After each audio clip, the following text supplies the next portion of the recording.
xibaar yu wér te wóor ca tàng tàng ba abonnez-vous pour ngeen di mën di jot suñuy vidéo.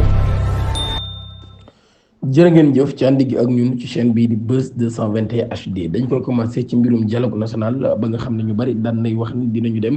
waaye ñenn ci ñoom daal di xam ne nag seen wu ñàkk a dem ci loolee dañ koy commencé ci Pape Djibril Fall mi nga xam ne doon na amal ab point de presse tey jii moom nag xam leen nag daal du dem ca boobu lépp dialogue national ndax moom mi daal li mu jàpp rek mooy dialogue daal buñ ko dee def rek dañ ko war a def nag ak li nga xam ni ñoo di askan bi neen nag daal kon dialogue bi ëpp solo moo ñu dialogue ak askan bi moom mii di honorable député Pape Djibril Fall nekk président mouvement bii di les serviteurs kon moom mii di Pape Djibril Fall daal daal nay lank kon ak demam ci boobu lépp dialogue président de la république Bassirou Diomaye Diakhar Faye daal di woote boobu lépp dialogue national moom mi kon ak parti bii di les serviteurs xamal ne ni duñu bokk ci boobu lépp dialogue ci beneen wàll bi nag ku ci mel ni Modou Diagne Fada Idrissa Seck ak ñu bari ci ay woy politique ñoom ñi nag daal ba ci Amadou Ba mi nga xam ni moom moo jiite rassemblement nouvelle responsabilité ñoom ñi ñëpp nag daal dinañ xam le ni dinañ dem ca boobu lépp dialogue ngir waxtaan wi nga xam ni son excellence président de la république Bassirou Diomaye Diakhar Faye daan na koy woote ñu mën cee ànd ak moom. secrétaire général bu parti bi di Pastef di Ayib Daffé moom mii nag daal daan nay wax ni parti Pastef jaar la ko ci avocat am maître Bamba Cissé daan nañuy porter plainte ku nekk maître Bamba Gueye ak ki nga xam ne moo di Babacar Dione lañ leen di toppee nag mooy jàllale xibaar bu wérut ak li nga xam ne nag moo di diffamation daanaka mën nañ ko rek yàq der ndax daal ñoom ñi dañoo wax daal ci penc mi daan yi nag parti bi di Pastef ñoom ñi nag daal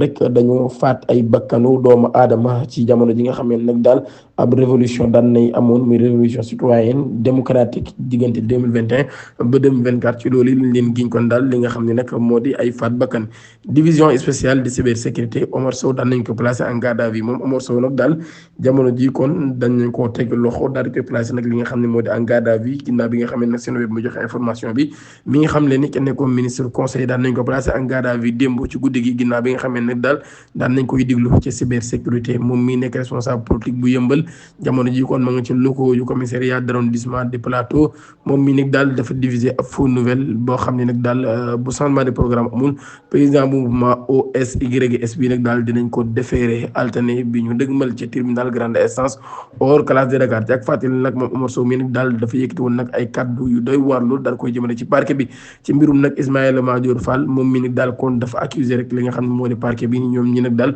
dañoo bëgg liquider rek ki nga xam ne moo di Ismaïla Madior Fall ndax ñenn ci ñoom nag daal dafa am rek lu ñu ko jàppaloon ba loolu kon moo tax ñu daal di koy bëggoon daal di koy moo tax nag ñu daal di koy teg loxo moom mii nga xam ne kon moo di Ismaïla Madior Fall wala sax moo tax kon daal ñu daal di koy takkal bracelet électronique ndax loolu daal mbir la boo xam ne nag daal yàgg nañ ko wàcc. Haute Cour de justice ndax Mansour Faye dina convaincre la commission d'instruction l'ancien ministre sénégalais du développement communautaire Mansour Faye moom mi nekk maire bu Saint-Louis waaye tamit nekk jegeñaale ci président Macky Sall moom mi nag daal dañ koy convoqué le 26 mai bi ñu dëgmal ci atum 2025 par Haute Cour de justice moom mi nag daal ñu ngi koy génn li nga xam nag mu détournement de deniers publics lu toll ci 2,749 milliards de francs CFA ci mbirum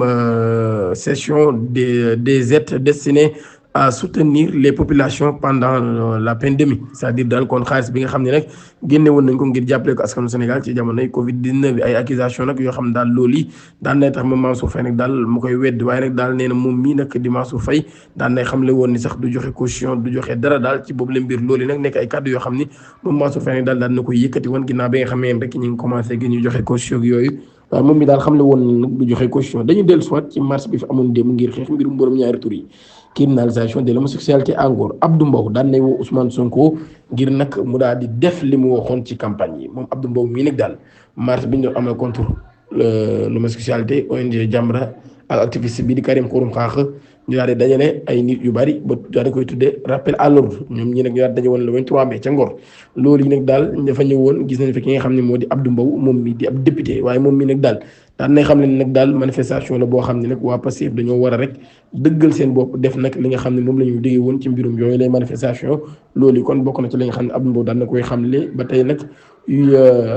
ñu titré Yoff dit non à l'homosexualité Karim Xurum Xaax fustige le silence de ànd sàmm jikko yi Karim Xurum Xaax daal mi ngi attaqué kon ànd sàmm jikko yi bu baax a baax ginnaaw bi nga xam ne organisation yu bari dañu woon nañ fa ca Yoff mouvement Nittu Dëgg ak Jamra ak ñu baree bari ay nit yu bari ñëw fa ci ajuma gi nag ngir amal boobu les manifestation daal loolu ki nga xam ne moo di Abdou Karim Gueye nag mi ngi attaqué bu baax a baax ñi nga xam ne ñoo di waa ànd sàmm jikko yi ngir ñu dëggalaa seen bopp ci position bi nga xam ne amoon nañ ko plan d'action bi nag daal jeexul benn yoon Mame Matar Gueye nag daal nee na nag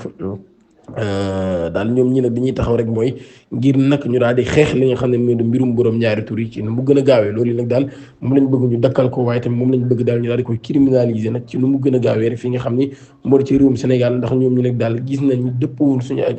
ay valeur waaye tamit dëppoowuñ ak suñu ay gëm-gëm Modou Diagne Fada di justifier lan moo tax mu war a dem ci dialogue boobu nga xam dañ ko woote daal ngir nag préserver l'unité de l'opposition c'est-à-dire kon ngir daal di sàmm ànd ak yéex opposition bi lañ ko war a ànd moom Modou Diagne Fada di président mouvement LDR Yeesal de nouveau souligner la détermination de son parti à s'impliquer dans le dialogue national maanaam daal kon détermination bi parti am ngir bokk ci dialogue national bi nga xam ni Bassirou Diomaye Diakhar Faye daal na koy woote di son excellence moom mi nag daal jàpp nañ daal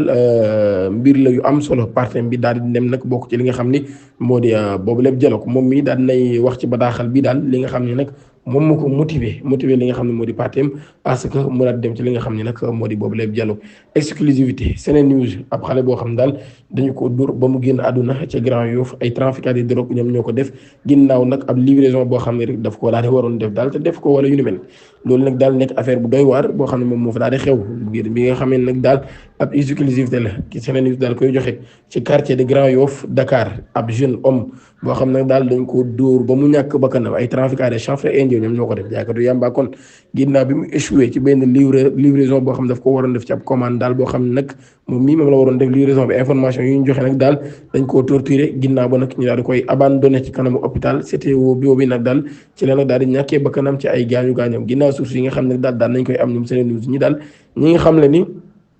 mbir mi nag mi ngi commencé ginnaaw ab transaction boo xam ne nag daal dafa mujjee mal tourné maanaam daal kon ni mu jeexee bokkut ak nañ ko bëggee woon jeune homme boobee nag daal ñu daal di koy xam ca quartier ba nag daal nañ ko gis nag li nga xam ne ay kilo yamba yu bëree bëri la nag daal moom la waroon jënd wala moom la jënd woon waaye nag daal bi muy dépp daal dafa wax ni dañ ko interpellé te force de l'ordre yi ñoom ñoo ko daal di interpellé loolu yi nag daal di xam ne ñoom nangu li nga xam ne moo di marchandise yooyu nag daal ginnaaw ba daal di koy bàyyi waaye nag daal ci loolu yi nag daal di xam ne ni dafa versé pot de vin maanaam daal dafa fay loolu kon daal di xamle waaye nag daal version boobee convaincre benn yoon trafiquants yi ci loolu yi nag daal ci lañ xamle ni ci ginnaaw ba information yi nga xam Sene News daal na koy xam am le nag daal nee na ñoom ñii dañoo jàppoon rek da leen a trahir moo tax ñu daal di koy yeew daal di koy jàpp dóor ko violenté ko gaañ ko ba mu bëgg a di laaj famille ab rançon bu toll ci 5 millions de francs CFA ginnaaw nag bi nga xam ne daal joxe wuñ ko ci lañ fekk nag ab kooram maanaam ab néewam ci buntu hôpital CTO loolu yi nekk ab drame boo xam ni bu doy waar la xew ci réewum Sénégal jërë ngeen jëf. xibaar yu wér te wóor ca tàng tàng ba abonnez-vous pour ngeen di mën di jot suñuy vidéo